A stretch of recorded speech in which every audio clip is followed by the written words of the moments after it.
I want to bring in somebody else who has a view on all of this, and that is Hugh Johnson, Chairman and Chief Economist at Hugh Johnson Economics. Hugh, it is great to see you. Where do you stand on all of this in terms of what you think the CPI did to the expectations about what the Fed is going to do? Yeah, Julie, you're right. There's not going to be an intermeeting rate hike.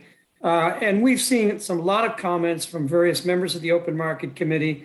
You know, you've heard some of the dark things being said, both by companies as well as some reference to, say, Bullard.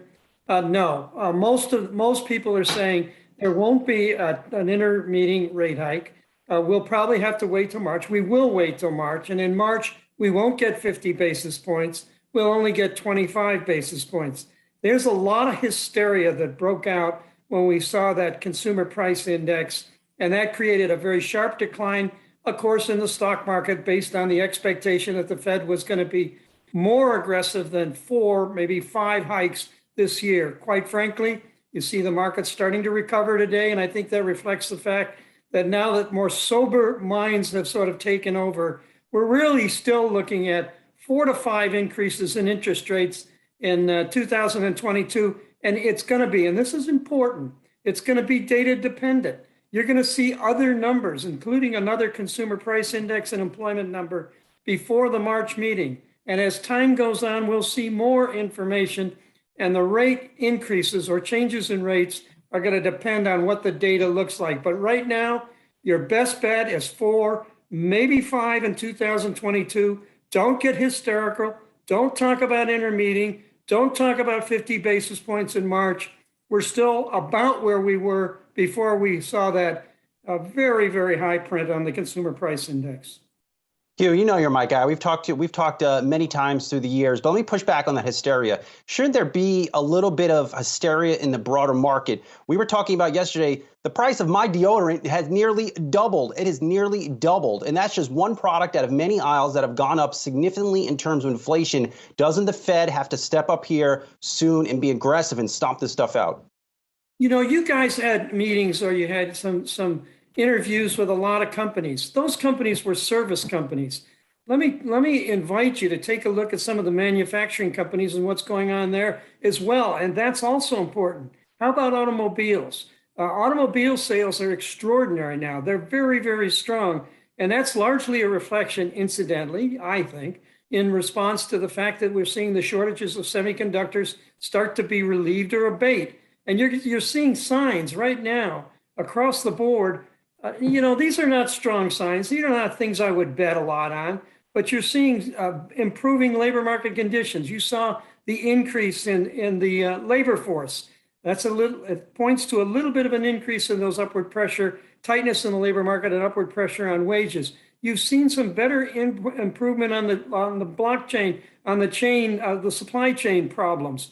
Purchasing managers. The percentage of purchasing managers that are seeing slower deliveries or bottlenecks, that's come down quite a bit since November.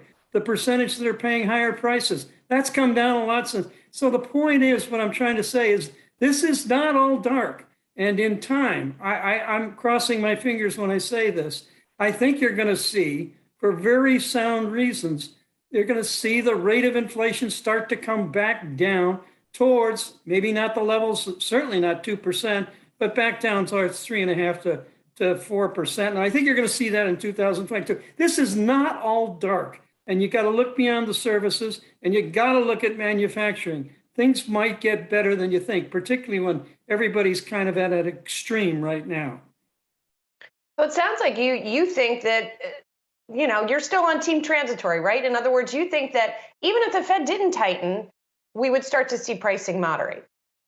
Yes, that's absolutely right, Julie. And as I say, you see those leading indicators of inflation coming down, but there's a lot of other reasons, sort of technical reasons, which I think that it's going to come down. Now, I'm saying that as a forecast, but I'm also saying that as a hope and a prayer.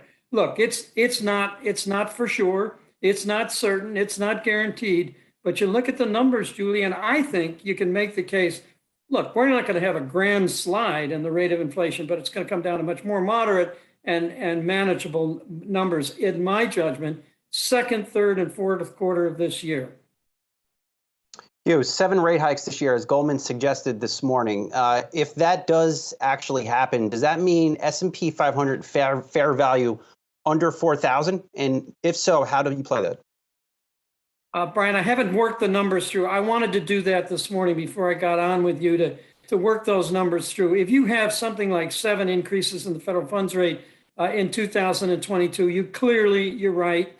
I mean, that means higher interest rates in 2022. But we're not going to be going to what I think we were going to go to, which is upwards of, say, 235. We'll go maybe a little bit higher. Price earnings ratios coming down, upside potential for the stock market coming down. I don't know if we're talking 4,000, but we are certainly talking lower than we are right now. The markets will price in, but they're not going to price in 5, 6, 7 right now. Well, maybe 5. But not 6 or 7. That's not going to be in the cards. People are not going to price that in. Investors are not going to buy into that. So I think we're really still talking about the markets. And I think they've done a good job of it, of pricing in 4 or 5 increases in 2022. And that's it for now. And now let's watch the data and listen to what officials of the Federal Open Market Committee say about what they're going to do about the data or about interest rates. I think we're talking 4 or 5. I would not be talking 6 or 7. I think Jan Hatzius at Goldman is wrong. So as we take a deep breath on all of that, what do you do? What are you recommending right now? What's the strategic move right now when it comes to equities? Yeah, Julie, it's a great question. The problem is we're in a low return environment. And the problem is that even though it's a low return environment, it's going to be a low return, but it's going to be okay for the equity markets. But, the problem is a low return environment. It's still going to be the case that equities are going to outperform fixed income on a return basis. So you got to stay overweight in equities. I wouldn't change that weighting. The only thing I would do in portfolios is if you're a little bit scared or nervous about this current inflation hysteria or outbreak, maybe shift a little bit of the portfolio towards defense. So it's not a bad idea to be looking at consumer staples, not a bad idea to be looking at healthcare, maybe utilities. I hate utilities in a bull market. They don't work, but maybe if you're really worried about it, that would be fine.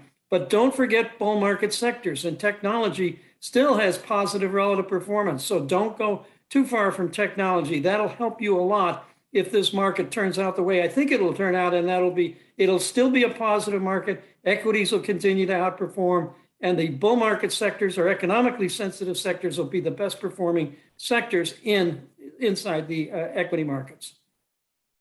Hugh, always good to see you. Thanks so much for all of this. Hugh Johnson, Chairman and Chief Economist at Hugh Johnson Economics. Thank you.